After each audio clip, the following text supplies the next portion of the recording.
Bonjour, voici une nouvelle pratique gagnante de partage de fichiers avec Office 365 dans Outlook.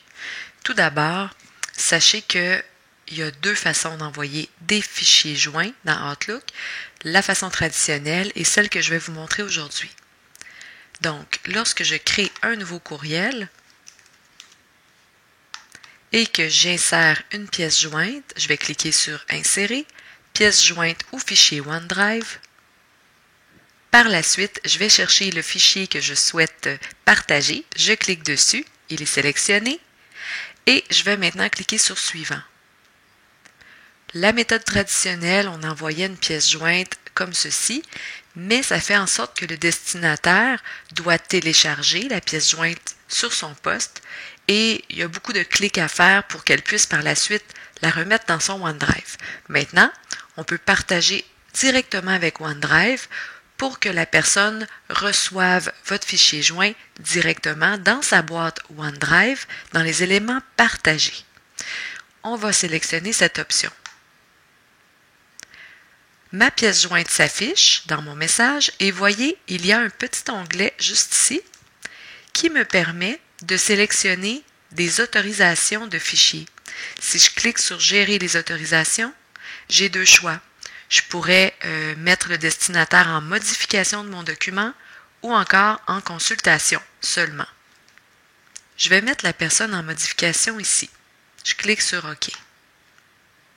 Maintenant, lorsque je reçois un courriel avec une pièce jointe qui a été partagée par OneDrive, bien sûr, je pourrais la télécharger, mais ce n'est pas ce que je souhaite. Je veux qu'elle s'ajoute à mon OneDrive. Je vais cliquer sur la pièce jointe. Elle s'ouvre juste à côté. Je pourrais, présentement, je vois juste en haut ici que je suis en modification. La personne m'a autorisé à modifier son document. Donc, je vais pouvoir le modifier directement en ligne en cliquant. Mais juste en ayant fait l'opération de cliquer sur la pièce jointe, cette pièce jointe-là, portant le nom arbre, a été ajoutée à mon OneDrive. Vous voyez, je vais basculer maintenant dans mon OneDrive. Bien sûr, je ne vois pas le mot arbre ici, puisque je suis dans mes documents personnels que j'ai créés moi-même. Il peut y avoir des documents que j'ai partagés avec d'autres gens, mais il n'y aura pas de documents que d'autres gens ont partagés avec moi. Il faut que j'aille dans l'onglet ici à gauche, Partager avec moi, pour voir tous les documents que d'autres personnes ont consenti à me partager. Donc, j'ai mon fichier arbre qui se retrouve ici.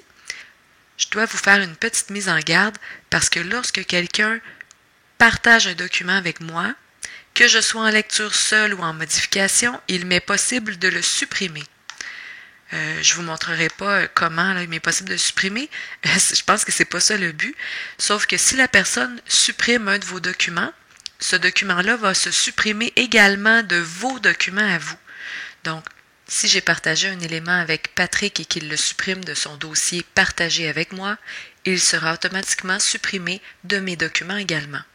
Sachez toutefois qu'il est possible de le récupérer en allant tout simplement dans la corbeille ici. Et le document supprimé, je pourrais cocher juste ici à gauche pour le restaurer en cliquant en haut. De cette façon, le document qu'une autre personne aurait supprimé peut être restauré dans mes documents. Voilà, en espérant le tout aidant.